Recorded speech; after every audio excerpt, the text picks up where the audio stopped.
gives us any hope that we're going to get this right. Yeah, no, that's. I think Americans are not going to be interested in their. We have enough problems in America. Whether you like foreign involvement or not is a separate issue than whether you think your Secretary of State or your Defense Secretary should be involved in running another country. I think most people would say no. That said, what's the legality?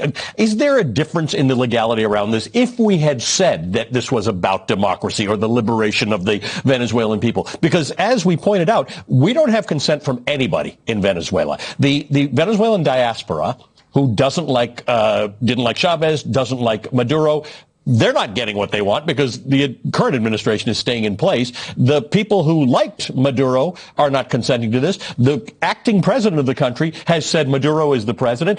There's no consent from anybody for this. If America is going to be the democracy city on a hill, it would be a strange way to export democracy by standing at a press conference and saying that the people standing behind me, that Pete Hegseth, Marco Rubio, and Stephen Miller are going to be running your country, right? Exporting democracy one authoritarian regime at a time, when we're taking over, is not exporting democracy. And I think that's one of the reasons why, although leading up to this moment, I think that's one of the reasons why in the press conference yesterday we didn't hear much about democracy. You know, there's in other words, it's by design. It wasn't. They didn't forget to talk about democracy. There's a split screen going here, right? We claim this is about law enforcement on the one hand, but then it's about regime change. There's sort of a split screen, right? The Maduro trial. One thing you can say about Maduro, he's going to get a lot more due process than the 100+ people on those boats got. Right. And so, on the other hand, he's going to get a lot less than Juan Orlando Hernandez got because, transactionally speaking, he doesn't have anything to offer Donald Trump.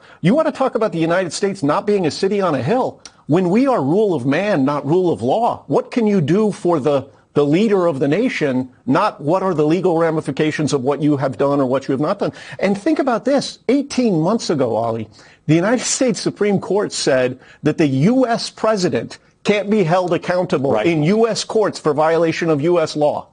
But the U.S. courts are going to hold foreign leaders accountable for violations of U.S. law in U.S. courts. So, Bobby, as we mentioned, and as the professors mentioned, these things are supposed to go before Congress. Like it or not, Congress can decide whether they want to take these actions or not, but they have to go before Congress.